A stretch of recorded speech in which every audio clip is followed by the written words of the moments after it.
Hello, friends, and welcome back to another episode of Mark My Brain. Today's topic is something that I've come across during one of my previous episodes, and that is learned helplessness, which is a situation where we are unable to find any resolution to a difficult situation, problem, even when that solution is accessible. And I've come across this term or this phenomenon in psychology during preparing my episode 23 about moving on and death of hope. I've found it very, very interesting and fascinating, and since then, I've been coming across new insights into that, as you usually do when you learn something new. You then see it everywhere around you. And so today I wanted to focus on this phenomenon specifically because it's sort of a psychological trap that I believe many people fall into without even realizing it, myself included. I did fall into it, and I will share my personal stories and experience with it. And it's still possible that I still do sort of fall into that pattern still in some areas of my life. But of course, the more I know, the better prepared I am to deal with it. So, learned helplessness.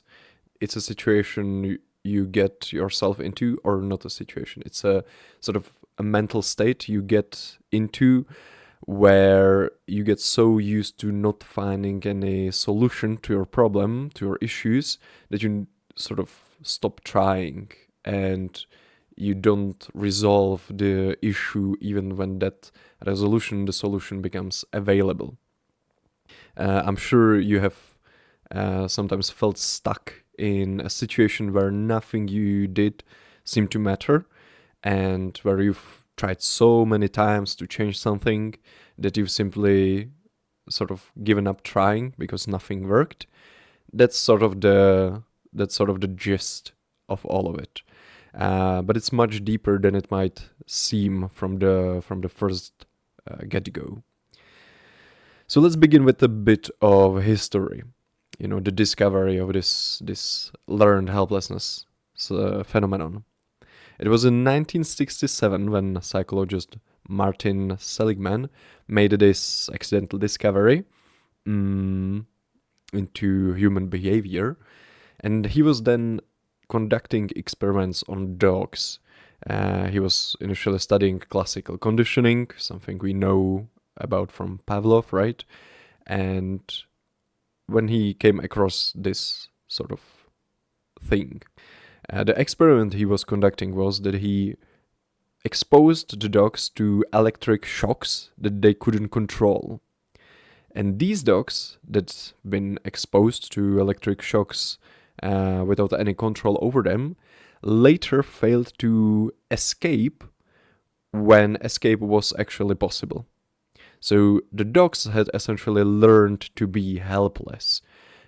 Even when presented with a simple solution, jumping over a low barrier that could get them to safety away from that electric shocks, because they've learned that there is nothing they can do to stop it, they just laid down and accepted the pain.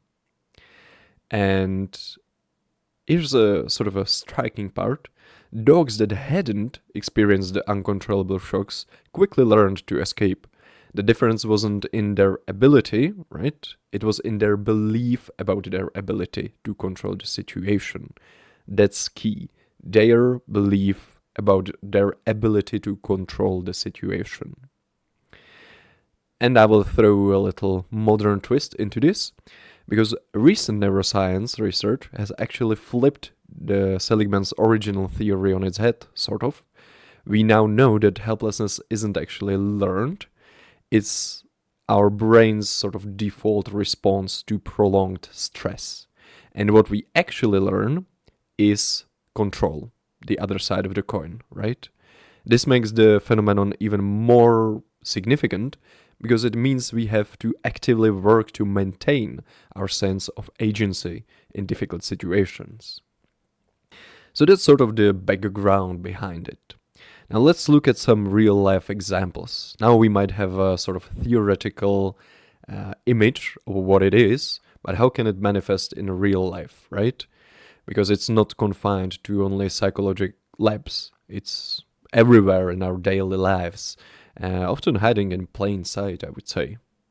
So, for example, in the workplace, imagine a talented employee who repeatedly suggests process improvements only to have her ideas dismissed or ignored. And after months of this, she just stops contributing in meetings altogether because she's developed this workplace learned helplessness, the belief that her efforts won't make a difference, even though new leadership, for example, might be completely open to her suggestions. She just won't even try because she's learned that it doesn't lead anywhere. The same way in academics, consider a student who struggles with math, for example. Despite studying hard, they consistently perform poorly on tests, and eventually they stop trying altogether, convinced they are just not a math person. And this becomes a self-fulfilling prophecy. Their belief in their inability actually prevents them from improving, even when they have the cognitive capability. And I actually have a friend who was exactly like this in high school. Although he definitely had the capacity for it, he kept sort of undermining his own self-esteem and confidence in this subject. It was math, that it usually led to fulfilling his negative expectations about performance on tests, right? And the effect of learned helplessness goes far beyond just giving up. Research shows that it creates a cascade of problems that can sort of fundamentally alter how we experience life. There are some cognitive, physical, as well as emotional effects of it.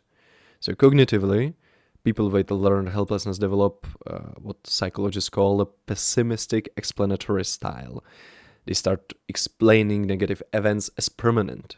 So this sort of, oh, this will never change, pervasive. This affects everything in my life. This one thing, it just ruined my whole life. And personal. It's all my fault. And these sort of thinking patterns. And this just reinforces the helplessness, which unfortunately creates a vicious cycle. And physically, learned helplessness is also linked to compromised immune function, increased susceptibility to illness, and chronic fatigue. The stress of feeling powerless literally changes our body's ability to cope with, challenges. And of course, emotionally, it's strongly connected to depression and anxiety. In fact, learned helplessness shares 8 of the 9 symptoms used to diagnose major depression. The only symptom it doesn't typically produce in laboratory settings is suicidal ideation. And it's only because researchers usually use mild stressors for ethical reasons, of course. And what's particularly troubling is how learned helplessness can sort of spread, in organizations. It can become a cultural phenomenon when entire teams, or perhaps even generations, adopt this mindset of that's just how things are, even when the change is entirely possible, right? And here I would like to add my own story, where I can see the role of learned helplessness as prominent. For those of you who listen regularly, you might remember that I sometimes mention that since last summer, I've been dealing with states of severe anxiety and panic attacks, coming seemingly from nowhere. And the root of this issue is a discussion for another time, but what's instructive here, I think, is the progression. Because at first, I had no idea what's happening, no clue what to do and how to deal with all of this. And this led to me feeling powerless in regards to this issue. And when seemingly everything I tried failed to make me feel better or mitigated the problems, I sort of surrendered trying And subconsciously, I was just trying to survive and waiting for things to get better, to sort of be saved, or how to say it. And looking in retrospect, it seems pretty obvious. But of course, while this lasted, nothing changed. Almost the opposite. This sort of stagnation and resignation only made me, in many ways, feel even worse. And it was only when I left the country for an exchange studies program in Italy, where I was sort of forced by external circumstances to function on my own, pick up initiative again, start making decisions, etc. Basically doing things despite the way I feel and the tendency to resign, that I started feeling better. Again, the root of the original problems, I think, are somewhere else, but the vicious cycle, locked in place with the help of learned helplessness, only made things worse and could have perhaps been avoided if I've, had the insight there and then. And because of many of the symptoms of my anxiety and panic attacks were psychosomatic, I was naturally curious if learned helplessness is also linked to some psychosomatic issues. And well, there is a lot. Learned helplessness creates chronic stress that fundamentally alters immune system functioning. It leads to compromised immune responses, increased susceptibility to illness, and weakened natural defenses. And research shows that feelings of helplessness especially influence the body's surveillance system, sort of, that normally protects against abnormal cells and diseases. There's also a lot of gastrointestinal problems. The connection between learned helplessness and functional gastrointestinal disorders is sort of well established from what I've read. And these conditions, including irritable bowel syndrome, often involve hypervigilance to body sensations and these sort of catastrophic thinking patterns that mirror learned helplessness. And, when I was reading this, I was thinking to myself, oh my god, this is exactly what I've been dealing with a lot during the last summer, and of course sometimes since, as well as some other issues, for example, other somatic symptoms, including feeling tired, having low energy, along with symptoms of hopelessness and dizziness that are also tied to learned helplessness. That also resonated with me. People with learned helplessness are often more susceptible also to more frequent headaches, even migraines. So it's all of it is a pretty nasty brew of everything.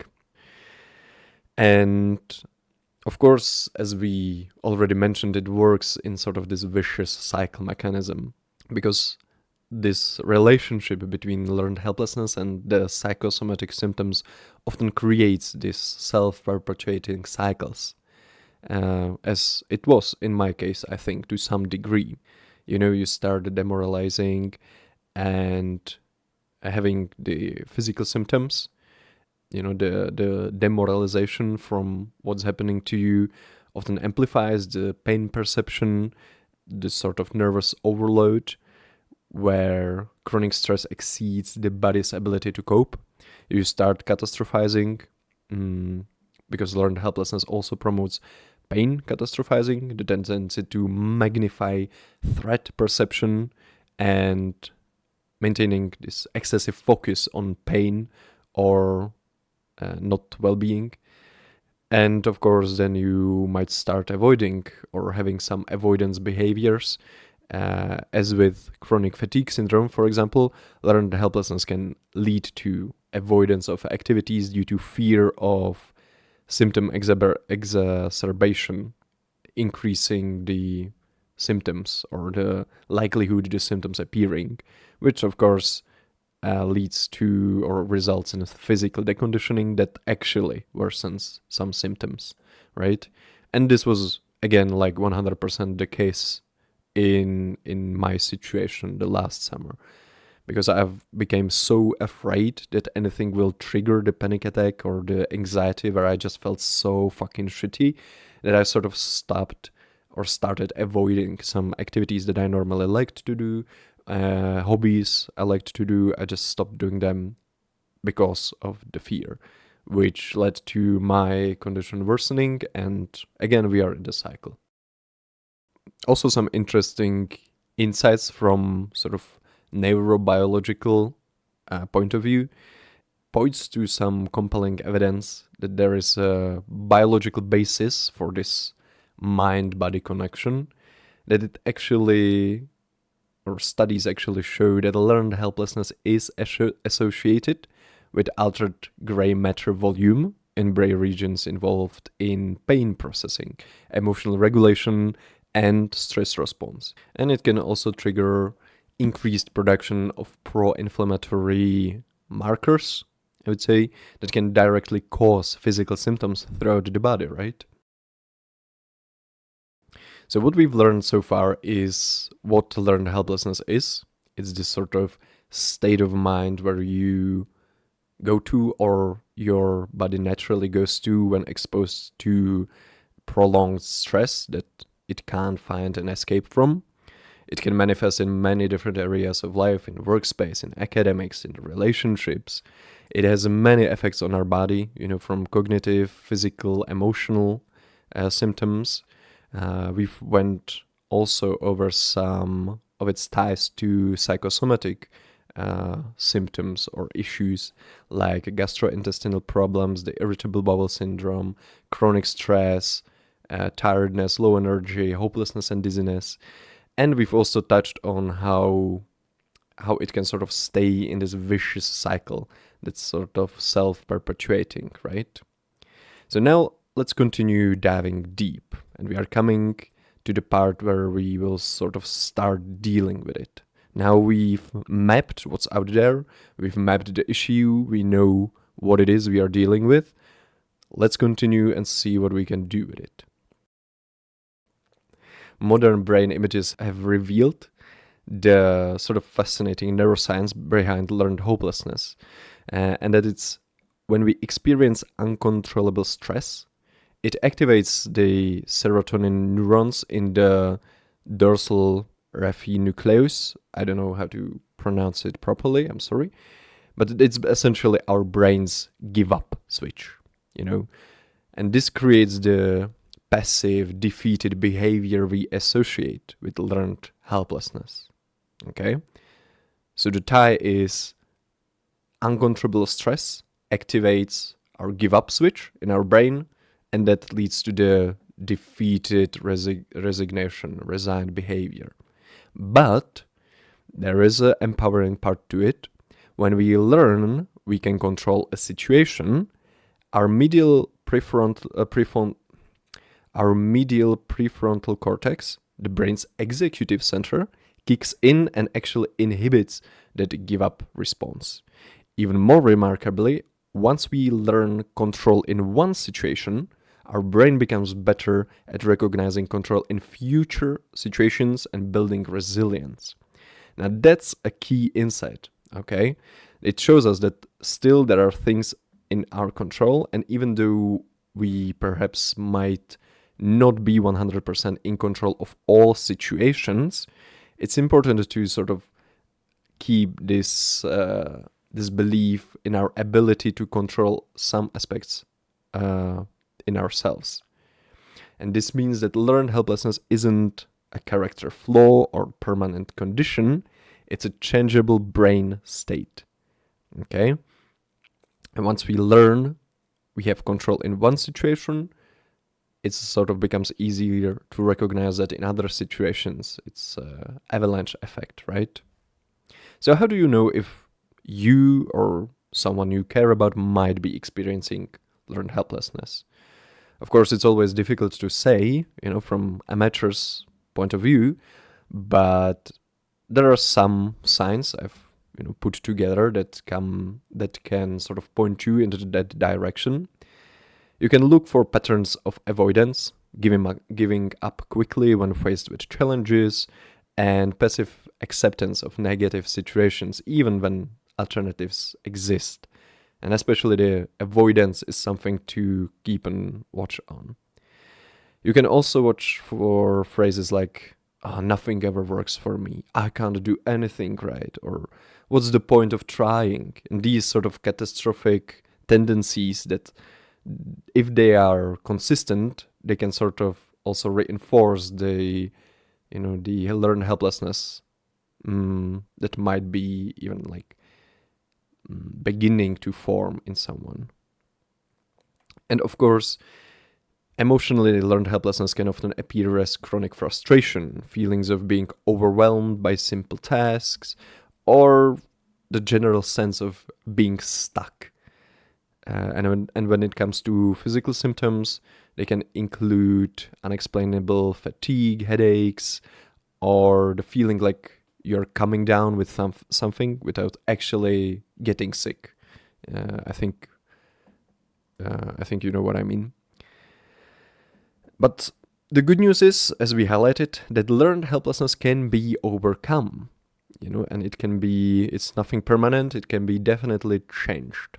And the key to rebuilding is your sense of agency, or rather, the key to overcoming learned helplessness is rebuilding your sense of agency. Because as we already pointed out, the path through or over this issue with the help of medial prefrontal cortex is through learning you are in control in some situations. So a good way to rebuilding this sense of agency is to do it gradually, right? Choose one small area of your life where you can make a meaningful change. Maybe it's organizing your workspace or taking a 10-minute daily walk, and sort of exercise that. The goal is to prove to your brain that your actions do matter and they can change your circumstances, at least to some degree. For example, for me, again, if I can use example from the last summer, it was very important. If it's a super small thing, but it really helped. I sometimes started getting very anxious when I got on train, and my ride was always like 1 hour long. And this feeling of being stuck there and the feeling that I must remain there, that sort of built up anxiety in me. So I learned that a great way to sort of fight against it was to change seats from time to time. I sat down, I started doing something on the train, I started feeling anxious and I'm stuck here. I must remain in my seat, and these sort of thoughts started occurring.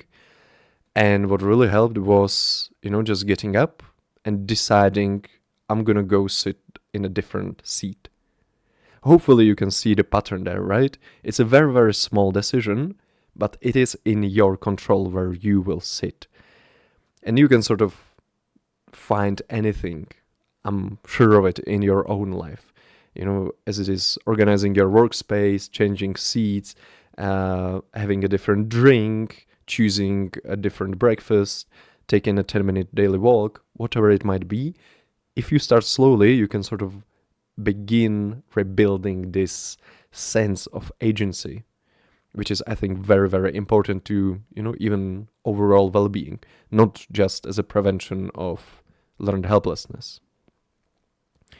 Other things that also help with fighting against learned helplessness is, challenging your explanatory style.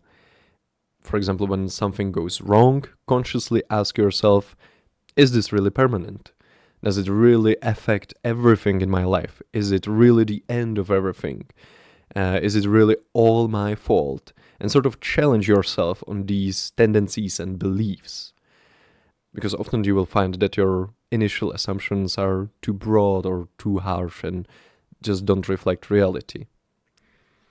And then again, seek control where you can. You might not be able to control your boss's bad mood, but you can control how you respond to it. Sounds awfully a lot like we are coming back to Stoicism once again. Well. And but it's true, right? Focus on your sphere of influence rather than what's outside of your control, because some things inherently are outside of your control and there's nothing you can do about it. But you are never completely 100% powerless. You always have some things you have power over. you know?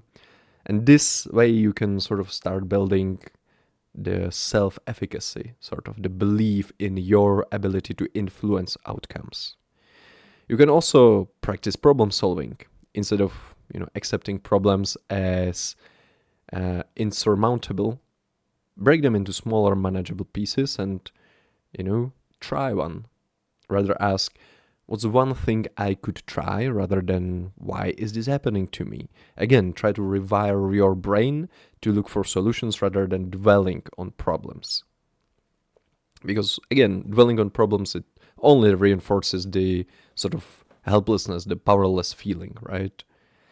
You can also build support networks, which is a broad way of saying don't get isolated, because isolation definitely feeds learned helplessness, as well as many other mental issues and problems.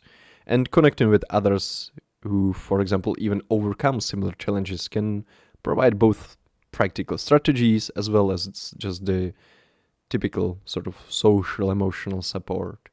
And of course, as always, you can choose to seek or consider professional help. There's nothing wrong with it, there's no shame in it. It's just, one way, one tool you can use to help fight this nonsense, this mental trap, right? So these are some of the ways I would go about fighting it. As I mentioned, the key is rebuilding your sense of agency.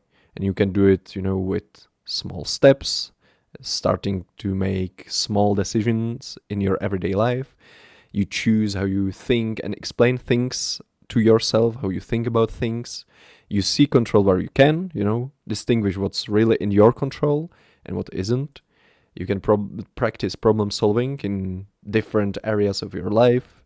You can sort of build on social support and, even consider professional help. Those are all ways you can fight this if you find yourself in the cycle of learned helplessness, for example. And now I would like to add some more fascinating research findings that I came across that didn't really fit into any of the previous chapters, sort of. So, for example, studies show that even animals as simple as bees and zebrafish can develop learned helplessness, suggesting that it's fundamental biological response to uncontrollable stress, which isn't uniquely human. It's sort of a basic survival mechanism that's gone amiss, sort of. And in educational settings, learned helplessness can be accidentally created sometimes by well-meaning teachers who sort of over-scaffold assignments, for example.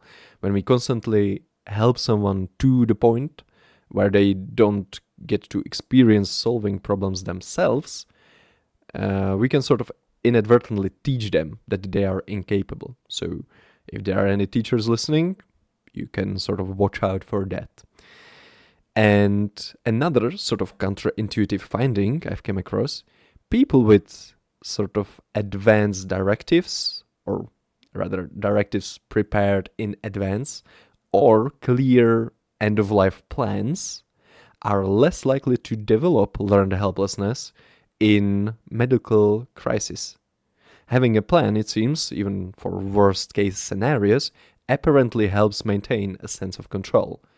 Which makes sense, right? So just make a plan for certain situations, make a plan for tomorrow, make some to-do list, for example, make some goals you want to achieve, which you will pursue. And I can tell you, even again from my own experience, that definitely if I have sort of my plans, routines even, that are based on some to-do lists or based on some goals, I definitely feel like overall my life is more in my own control than when it's sort of chaotic, just happening, I'm going with the flow, which of course can be very fun sometimes, but if it's a sense of control you're looking for, I think making a plan, to-do list, sticking to a routine, pursuing goal again, those are all great things you can do to increase that feeling. And maybe something a bit hopeful again. There has been some research done on congenially learned helplessness rats, sort of basically animals bred specifically for their tendency towards helplessness. And it's shown that even genetic predispositions can be overcome with the right interventions, which is so fucking cool, right? This suggests that no one is permanently doomed to helplessness. Fuck yeah, that's fucking awesome, man. And sort of starting to tie this whole topic together, I also want to mention some best defenses and maybe preventions against basically learned helplessness. And again, it sort of ties to how to fight directly or how to break free directly from learned helplessness. But when it comes to prevention, you can again practice sort of controlled challenges, regularly engage in activities that are challenging but achievable. This not only is a key to sort of getting into a flow state, but again, to sort of start building this self-efficacy thing. And the key here is to experience success after some effort. Then you can also sort of think through if you have control in multiple domains of your life. It's again sort of not putting all your, I don't know, self-worth eggs in one basket, so to say. Basically just not relying on one pillar of your identity as a whole, but having diverse areas where you feel competent, sort of, whether it's work, relationships, hobbies, community involvement, whatever it is, sort of diversify, not only in your investments, but also in your own life. You can also start changing how you think about things, developing a growth mindset, which is a sentence that's become sort of a meme recently, but it's true here. You can start sort of teaching yourself to view failures as learning opportunities rather than the evidence of permanent inadequacy. It's not just about the positive thinking. It's, again, this approach sort of reflects, again, changing the explanatory style about our circumstances and how we view our circumstances. Then again, staying connected, building that social support around you, very important. And of course, regular self-assessment. Again, you can do it by yourself, or if you are seeing someone, I don't know, therapist or psychotherapist, you can do it with them. If you feel, for example, if you have the tendencies to fall into patterns like this, you can sort of schedule with them that, I would maybe like to check up from time to time on this particular issue, right? But you can even ask yourself, where in my life do I feel most in control? Where do I feel least in control? What's one small thing I could change in this difficult area? And so on and so on. So, slowly coming to an end, let's sort of summarize this whole topic. I think that learned helplessness is one of psychology's most important discoveries because it reveals something very profound about human nature. And that's that we are not passive victims of our circumstances, but we can become victims of our beliefs about our circumstances. You can sort of really heavily feel this dependence on our own beliefs and how important it is to have them in order, to have this self-belief and believe in your own abilities and competency. Otherwise, as you can see, it can slowly undermine your whole life experience, I would say. The revolutionary insight from modern neuroscience is that helplessness isn't learned, but control is learned. And this means that every time you take action, solve a problem, persist through a challenge, you are literally rewiring your brain to be more resilient. So keep that in mind. And if you recognize learned helplessness in your own life, remember that awareness is already the first step towards change. You are not broken, weak, or permanently stuck. You're dealing with a very human, and not only human, right? We've seen animals do the same. You're dealing with a very human or nature's natural response to stress that can be overcome with the right approach. So try to keep this hopeful, positive tendency or thought in mind. So the next time you catch yourself thinking, nothing I do matters, remember that thought itself is not a fact, it's a symptom, and symptoms can be treated. Your actions do matter, your choices do make a difference, and you have more control than you think. And with that, I would like to say goodbye to you. Thanks for listening to today's episode about Learn the Helplessness. If this resonated with you, consider sharing it with someone who might benefit or find it interesting as well. And as always, take care and hear you next time. Bye.